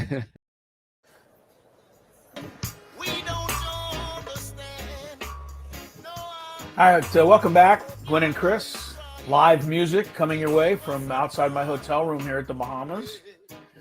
By the way, this isn't necessarily Bahama music, is it? But you know what I mean. It kind of has that flavor. We need more steel drums. It definitely has that flavor, being in the Bahamas. Yeah, I feel that flavor. Yeah, for sure. We have we got our big match tonight with SDFC in Minnesota, and we have our guest Andrew Wiebe coming on. Is he calling us, Skraby, or are you calling him? I'm calling him right now, actually. Okay. So real quick, Tony, I told everybody here I would tell this story while he's calling. Now I have to save it because it'll take longer than it takes for him to call. Yeah, it won't get too long. I do want to remind everybody though that our Gwynn and Chris overtime will be up at the end of the show today, 4:00. You can listen. A lot of baseball talk in our overtime today. The Rockies have named their new manager, but it's their old manager. And the Pirates and the Marlins, really? Could they be competing for supremacy in the National League? We'll discuss that in our overtime. Also, a pretty good chat about the greatest coach in the history of college football, Lane Kiffin. Lane is always, no matter what subject matter He's we're on, unbelievable. Lane Kiffin can catch a stray from Chris from any angle. He can. He should teach a course in how to be mediocre at what you do and get everybody to think you're great, because that is a gift that he has. Mediocre. All right, we got to get to. Wow. We got to get to. Chris Sorry is the about that. Was a weirdest good. That was people a, in this book. that was a good line right there, but we don't have time to discuss it. Andrew Wiebe, MLS, Apple TV. Tonight is the night. SDFC, Minnesota FC. Andrew, thanks for the time. How are you? How fired up are you? I'm pretty good, guys. I'm pulling on the suit tonight, my kit, so to speak. I'm sorry to disrupt your rhythm here. It sounds like you got something going on. You got to come to me, but the good thing is I don't think anything is going to disrupt San Diego's rhythm tonight. They're going to be the team with the ball. They're going to be the team that exerts their game plan on the game. Now, can they execute better than Minnesota? That's the question that stands between them and a conference final matchup with the Vancouver Whitecaps. Now, we've had, obviously, all of the teams have had to kind of deal with the break for the international schedule that popped up. But typically speaking, is there rust when you've been away from each other that long, or does it just kind of fit in seamlessly because you guys, the teams have been playing with each other for so long at this point? I don't think you're going to see rust in terms of the way Mikey Veras and this team wants to play or the relationships on the field. I think the one place where you can see rust, and I'm not saying we're going to see it tonight, but you can, is just from the emotional and physical toll that it takes to, in some cases, swap continents or, swap 7-8 time zones to go play your soccer in hugely important games. I mean, remember that, guys like, let's say, the Minnesota side, Carlos Harvey was playing for his life with Panama to get into the World Cup. Anders Dreyer was doing the same thing with Denmark. So there's a natural exertion there, emotionally, physically, that comes with the travel, with the international games that they play. But in talking to both coaches, and look, I know it's San Diego radio, so let's focus on San Diego. The word I'm getting is that everybody's back in the group. Everybody's had time to sort of take a deep breath, to settle, to get back into the swing of things. In many ways, these two managers, these two clubs, and us as just people who want to watch a great game, we're fortunate that this particular game is played on a Monday night because it just gave an additional 2 days compared to, for instance, Vancouver and LA for players to arrive, to settle, to get their feet under them. So if you're asking me whether or not I think there will be rust, I would tell you no. I don't think we're going to see any signs of that tonight. I think we're going to have an incredible match. Andrew Wiebe is with us. He'll be on the sidelines, which is a place a lot of us would like to be tonight, Andrew. Tell me a little bit about Minnesota's. I know they're a different style. I know that SDFC dominated in possession and dominated in shot attempts and dominated in everything the last time they played, yet they were losing 3-0 until they scored a late goal there to get on the scoreboard. I mean, basically they got crushed by Minnesota. So does SDFC try something different, or do they just keep going with it? And why does Minnesota seem to have so much success counterbalancing San Diego? Well, listen, I don't think San Diego does anything different. This DNA is really clear. And part of the DNA is not just the way they play, but the idea from Mikey and from Tyler Heaps and from everybody in this squad that they're not going to deviate. Like, this is who they are. It's worked tremendously well. You stick with what brought you, and it gets you to this point on the brink of the conference finals. But what I would tell you guys is the old phrase, style makes fight, really applies to this particular matchup. Because on one side, San Diego wants the ball. They want to dominate games with the ball. On the other side, Minnesota are like, cool, you go ahead and do that. That's not how we operate. We don't want to be there. We're going to sit back a little bit more and wait for our 3 or 4 opportunities a game, particularly on the road, to throw haymakers. So if you're thinking about this as a boxing match, on San Diego's side, you have more of a puncher, more of a guy who's going to be in there throwing jabs, really just, getting hands in there. Whereas Minnesota are going to be parrying blows. They're going to be stepping back. They're going to be locking things up. They're going to try to get into the body and slow the fight down. And they're going to look for 3 or 4 chances in the fight, the match in this case, to throw the haymaker, to hit you with the uppercut, to go over the top when you expose yourself and to give themselves the lead. So Minnesota's style is unabashedly who they are. It's just the polar opposite of San Diego. They want to sit back, hit on the counter. Their set pieces are tremendous. Beware tonight. And it's not just free kicks or corner kicks for the Loons. It's throw-ins. Michael Boxall will get up there and he'll chuck one into the box, and then it's all about who has more heart, who has more desire, who sniffs it out better to win the second ball. In many ways, I think this is the perfect matchup, guys. And That game in San Diego earlier in September, well, it was the perfect sort of iteration of events from Minnesota. If you remember the details of that game, San Diego pummeled the Loons in the first half. I mean, just blew their doors off. But they couldn't land that knockout punch because Dane St. Clair, the goalkeeper for the Loons, stood on his head. So to me, tonight, a huge key for Minnesota. Yes, hit on the counter. Yes, set piece. But Dane St. Clair is going to have to be on God level, in my opinion, for them to get through. Andrew Wiebe joins us, sideline reporter, in tonight's matchup with SDFC and Minnesota taking on one another. And Andrew, from your perch, as you watch this game from the sideline, and you bring up the kind of the emotional factor for these guys who played internationally and are coming, how does that present itself on the field? Like, what are we looking for in terms of whether that emotion is tough to reach to the level that it needs to in order to play at your best? First 15 minutes, guys. I know it's cliche. I know it is. But if you look back at that Minnesota game against Seattle, the one that got them here, they got their doors blown off in the first 15 minutes. They weren't ready. They haven't been ready. And Eric Ramsey, in talking to him this week, has said, listen, if we're not ready against San Diego, they're going to come out and crush us. And we saw that at home against Portland, right? Yeah. Like, San Diego comes out, guns blazing, foot on the pedal. They're going to push to try to get a lead, because when San Diego get a lead, the game is completely on their terms. The moment you try to push out and you expose yourself in behind, whoop, there goes Anders Dreyer. Whoop, now it's 4-0. So that first 15 minutes is going to be critical, and I've watched this entire season from the sideline, guys. I can tell you definitively, without a doubt, and it's understandable, the biggest games of the year, the biggest stakes of the year, there's no misunderstanding what's on the line. These playoff games have just felt different, been different. They're more physical. There's more trash talk. There's more intensity from the sideline, from the coaches. There's more focus. You can just feel it on the field. It's like a kind of an undercurrent, a buzz of energy going throughout. So do not be surprised those first 15 minutes when San Diego come out and just go at them, and Minnesota are looking to survive. I think that's what the first 15 minutes is going to look like. And if Minnesota can get out without allowing a goal, that's going to change the match. It's going to put the pressure on San Diego, and it's going to give the Loons an opportunity to say, okay, we can match what you're bringing. Now we just got to find our 1-2 moments. And if we do, we think we can walk out of here. Andrew Wiebe's got the game tonight. We're all fired up for it. I got one last quick thing before we let you roll, Andrew, and then we'll look forward to watching tonight. I'm not even in town, so I'm totally looking forward to being able to watch, being on the road here. Messi and Miami, they win 4-0 yesterday. Is this like now they got one more to get to the final, but how crucial for the MLS that he get to the final game? Does it mean that much? I mean, yeah, everybody knows Messi. Everybody understands his greatness.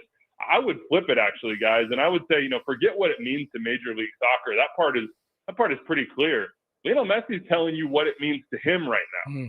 Remember, this is a team that since Leagues Cup when he arrived in 2023, haven't won anything but a supporter shield. And listen, supporter shield, nothing to sneeze at, but that is not why Lionel Messi came to Major League Soccer. That was not at the top of the vision board for Lionel Messi with Inter Miami. It was to come and do what legends do, what he has done for his entire career. That's win the big one. And the big one is MLS Cup. So I think it's the last 7 games, guys. It's 11 goals and 11 assists. Yeah. I mean, are you kidding me? Wow. Are you kidding me? Like, there are players, best 11 players in this league's history that have not hit 11 and 11 from the number 10 position. He is dominating everyone. To me, it feels like Lionel Messi is on a mission, and that mission is to blow the doors off the rest of the league and show Major League Soccer in the world that he's back in the place where he not only deserves to be, but expects to be. And oh, by the way, now with every other team above them, the Union, Cincinnati, out of the playoffs in terms of regular season points, the Cup goes through Fort Lauderdale and Chase Stadium. They will play the Eastern Conference Final at home, and if they beat New York City, which I fully expect them to do, they will play MLS Cup at home as well. If you want to win MLS Cup, and I'm talking straight at you, San Diego, you got to go through the GOAT to do it, and it ain't going to be easy, and it starts tonight. Yowzas. I love it. I love the challenge, Andrew. Let me have a soccer ball and see what I can do. I don't know. Hey, thanks for the time. Have fun tonight, man. We'll be watching and enjoying your coverage, man. Good luck tonight. Have a good call. Hey, appreciate it, boys. MLS Season Pass on Apple TV is the spot. Pre-game show starts at 30 minutes before game time. I'll see you then. Oh, yep, we'll be there. Andrew Wiebe right there, MLS tonight. I love how he just said that, Man. Tony, though. Come on, you got that's the challenge you want. You want to win tonight. You want to beat Vancouver at home. Everybody celebrates. It's crazy. And then you go down to Messi's house and take the title from him. And then you go That down to would be the Messi's ultimate. house and you clean it up. Stop it, Skraby. That was a Such good a one. buzz And you kill. clean it up. Messy, clean. Terrible one. You're such a buzz cornball. killer. Buzz killer. All right. Nothing? Grit, back to American football when we come back. Some good, bad, ugly. And a story that the San Diego State coaches begged me to tell about something I screwed up on at dinner the other night here. Man, in the so box. this is a bad trip for you. man. It was rough for you. You left your passport Yeah. and you did something at dinner. I this was unintentional, but I think you'll get a laugh out of it. So I'm sure we will. it's coming up on Gwynn and Chris. Coming up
us a call within the next 10 minutes at 833-288-0973, and you'll qualify for our grand prize. Robert Bachman of San Diego qualifies for 20 tickets for you and your friends for a night in our Odyssey Suite at a Padres game with all of the fan staff later this season.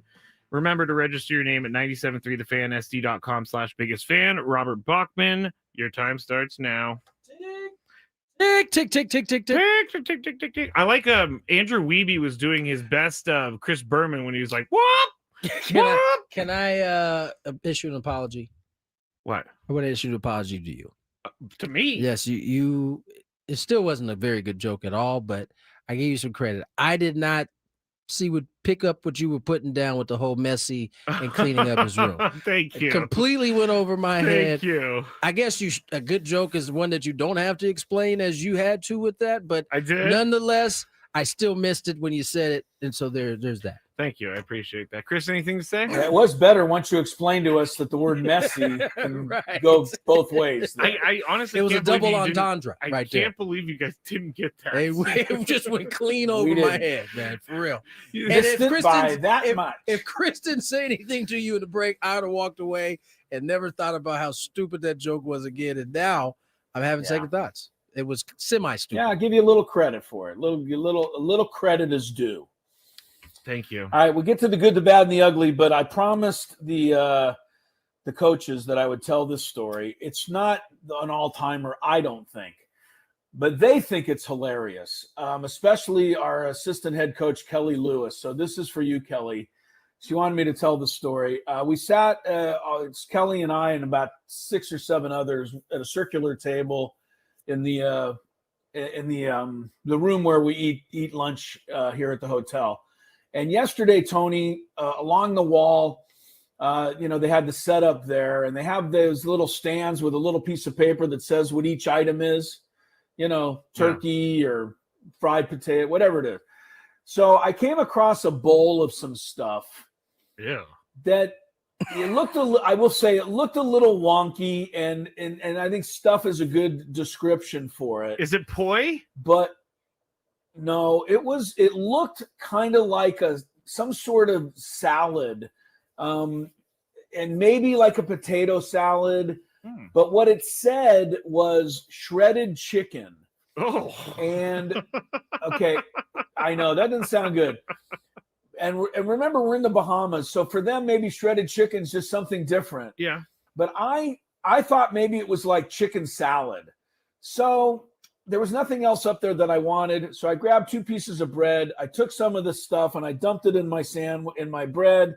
I put some lettuce on there, some tomato, a little onion, piled it up, went back, sat down, took a bite of my sandwich, thinking it was a chicken salad sandwich, and it was horrible. And that's because it was Bahamian potato salad. And I don't know that you don't have a potato salad sandwich. So it was so bad. I don't want to gross anybody out, but I didn't swallow it all. I put it on the plate. I stubbed it off to the side. It was really bad. And I don't know, about 5 minutes later, our athletic trainer, Queenie Soriano, said, "Chris, what happened to your sandwich there?" And I said, "Well, I realized I made a potato salad sandwich." And for some reason, they think that's the funniest thing I've ever done. I don't know. But there you go. I thought I was getting chicken salad, and I didn't. I got potato salad, and I don't think this is that crazy. I don't think it's that crazy either, but I do recognize the type of disappointment you have when you would think you are biting into something that is one thing. It is not. And it's not. It's one of the more like disappointing things that can happen to you in a day. Yeah. I was pretty excited for my especially chicken if you're salad. hungry. I thought I'd really discovered something. It sounded like you were hungry too, because you made your plate, you went and did something else, and I'm sure the whole time you were thinking of, when you were doing the second thing, you were thinking how good this shredded chicken was going to taste when you sat down. Yeah, it didn't. Yeah. It didn't taste good I at feel all. you on this It was a shocking bite to come up with.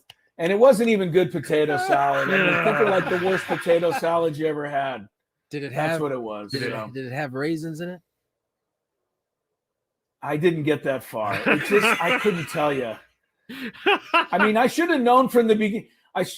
I should have known from the beginning, Tony, because when I looked at it, I didn't know what it is. Like when you look at a food and you don't know what it is, that's a problem. You shouldn't eat it, right? Yeah, right. never. You should just not eat that. Never picking. Yeah. out If a you million have to names. question, man, I think it's chicken. Yeah, never. It says it's chicken. The sign, there was a little sign there that said it was chicken. The only you can't do it. the I only shouldn't have done buffet that. I liked is no longer with us, and that's Soup Plantation. That's the only Oh, buffet. I miss Oh, Soup my Plantation, kids, you too. know, what is the other name for soup plant? Tomato. Yeah, sweet tomatoes. Sweet tomato. Oh. The kids. Yeah, that's what they My call kids- it everywhere else. My kids grew up on. My wife was a big fan of Soup Plantation. Me too. I wasn't that Yeah, big I a love fan, it, too. but my wife raised our kids on it, and so recently they went to a sweet potato, which was like one left in Arizona still. They're out there for Right. soccer, so they got to eat there again. They raved about it. I gotta go back out there next time I'm in spring training. We're coming for you, I sweet didn't even know tomatoes. there was one.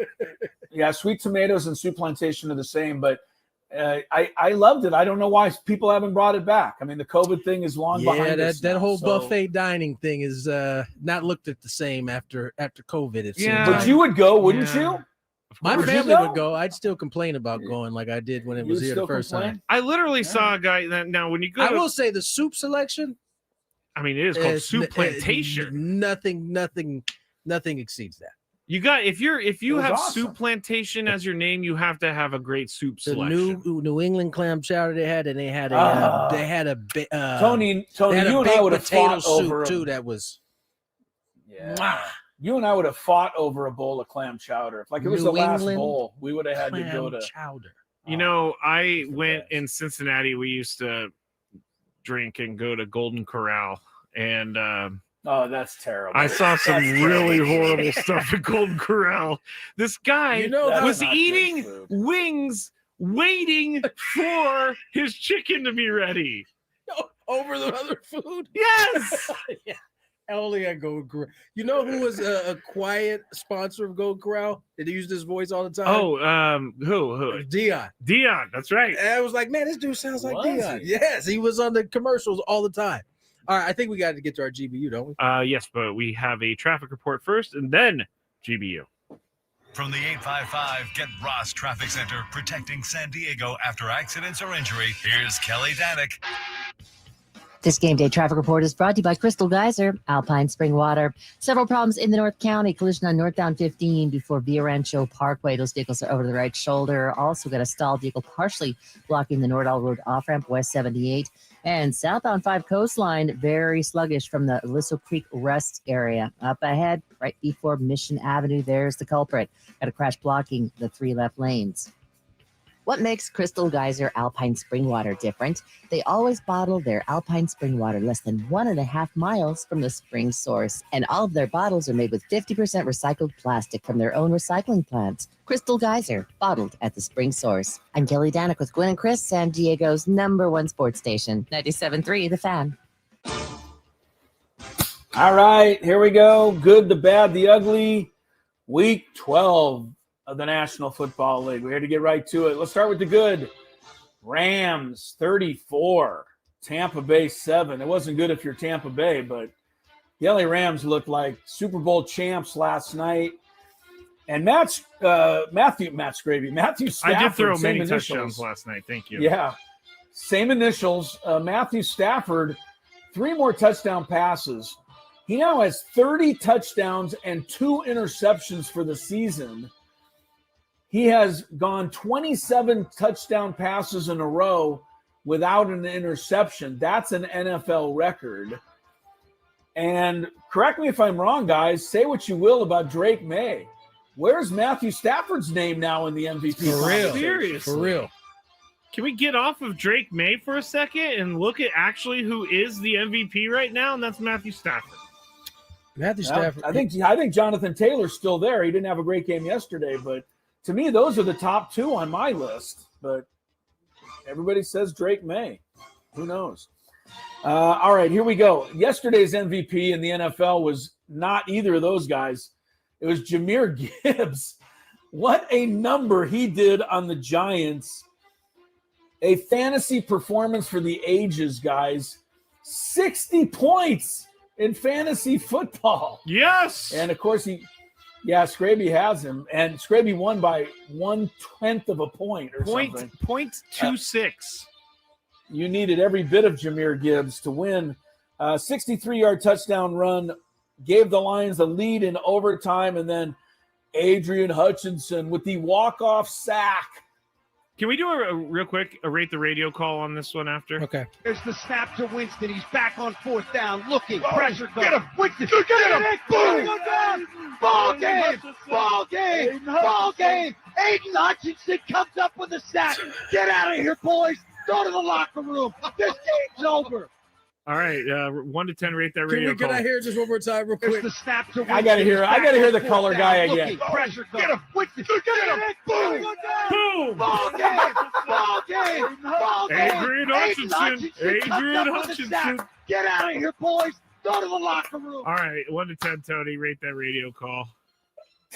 I forgot how we used to rate these football ones, man. 'Cause Yeah. that is I think you would have given this a 3 or a 4. I was about to say, in football, I know that's the norm, but that was atrocious. There's a lot of voices talking over each other. He just was talking like he That wasn't. sounded like 3 or 4 different guys, right? He was talking like he wasn't mic'd up.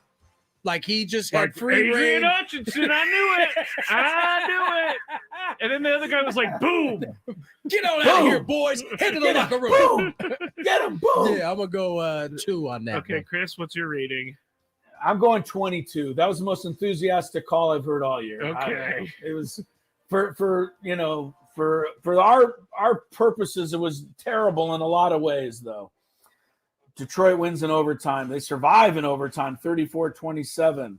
And the Lions beat the Giants. The Giants have lost a lot of miraculous losses this year, by the way. They have. Finishing out the good, I have to put Drake May in again. He did throw an early pick 6, but rallied the Patriots 26-20.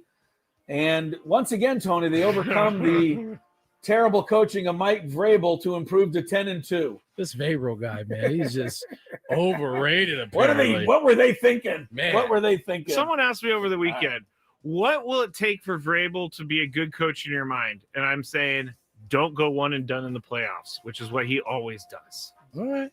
Okay. All right, buddy. I don't even think that's accurate. I think he took Tannehill to the AFC Championship game one year. After that lost year. to the Chiefs. After I that believe, year. after that. I Okay. believe his Well, that team didn't upset count the. then. I believe his team upset the Baltimore Ravens. The Ravens, that year. yeah. That didn't count though. Apparently, It was in after Brady's that eyes. game, Tony. It was after that Okay. game. Okay, let's go to the bad. Dallas 24, Philadelphia 21. I put this in bad because now we have to listen to you Cowboy fans think that your team is good again. As far as the Super Bowl champs are concerned, they blew a 21-point lead for the first time in 26 years. Whoa. As Dak Prescott rallied the boys. Prescott on 2nd down, back and runs up out of the pocket. Runs to his left, to the 10, to the 5, cuts to his right, somersault at the goal line. Touchdown! Touchdown for the captain! Touchdown, Prescott! You're too old to somersault. An 8-yard scramble, and they're an extra point away from coming all the way back. And they would go even further because they'd kick a field goal to win it 24-21 Dallas. Kansas City 23, Indy 20. Overtime game. Why was this in the bad category? Because the Colts should have won this game and eliminated the Chiefs once and for all. 20-9 lead in the fourth quarter. Finally, Patrick Mahomes figured out how to get it done in the late going as the Chiefs won their first close victory of the season. The Chiefs have never led in this football game. Ariza waits for the go signal. Butker's kick is good, and the Chiefs have not led in this game until now. They get a walk-off field goal in overtime from Harrison Butker. Kansas City 23, the Colts 20 in overtime. That's a good win for a great win. KC to stay alive. It is. But I also thought it was impressive for the Colts. On the road, they were right there the whole game. I think this team needs to be believed. And they almost won without Jonathan Taylor doing hardly anything. Finishing up in the bad, we talked about this earlier. J.J. McCarthy, another painful growth game. 5 sacks, 2 picks, a headache, a concussion. Packers roll Headache. 23-6. Do you see self-reported symptoms after they landed or something? Yeah, I would self-report too if I played like that. Well, something needed to explain those last 2 interceptions he threw. It's been a rough year for KOC after he was coach of the year last year and everything went the Vikings' way. Into the ugly as we finish it up with Houston 23, Buffalo 19. Ugly if you're Josh Allen, 8 sacks, an all-time high for him. And Houston looked like they may have the best defense in football if they can carry it through to the playoffs. Allen's day was nothing, though, compared to Geno Smith as Cleveland beat Las Vegas 24-10. Geno was sacked 10 times by Cleveland. That's incredible. Does anybody know the record? It can't be much more than that for one game. Oh, it was 11, I believe. I can't. Really? They only needed one more? I think they only needed one more, but I'm not 100%. Wow. That was crazy. All right, on the other side, Shadur Sanders made I would say, a pretty good debut, and this was his best play. Shador on 3rd down, throws it. Sampson to the flat. Sampson 35. Sampson 40. Sampson, first down. He's at the Raider 35. It's a foot race, and he's gone. Dylan Sampson, touchdown. I love the way the Cleveland announcer says that, like it happens every week. Right. No, it doesn't, but it did yesterday for Cleveland. Finally, in the ugly category, Mike McCoy and the Tennessee Titans. Boy, bringing the old ball coach in hasn't changed anything for Tennessee. They're now 1-10. We don't have time for the highlight, but suffice to say, Jackson Smith and Jigba dominated again for Seattle. That is the good, the bad, and the ugly. The Titans made it a little bit more of a game there at the end than I think the Seahawks at wanted. the end, but they really never had a chance. No, I'll tell you what, Cam Ward does make some great plays, though, from time to time. Listen, you can see that there might be something there. They just got to give him a team. Right. I'm about to say, he's literally out there, feels like, by himself. Yeah, it does. Yeah, he can make some great plays. It's just they don't have much. And then Mike McCoy, I mean, that's just dumb hiring right there. It wasn't a hire. It was an interim basis. Whatever. Okay, well, you know what? Point the guy who's selling beer up in the load section. Bring him down. Mike McCoy. Come on. All right, we got to go. Tomorrow, I'll be traveling. I'll try to check in with you guys, though. That's probably all I can offer. I'll be going cross-country to come back home. Skraby, Tony, 2 o'clock tomorrow. Next, Monday Night Football. Yes. Bang, bang, Niner gang. Good night, everybody. Yes.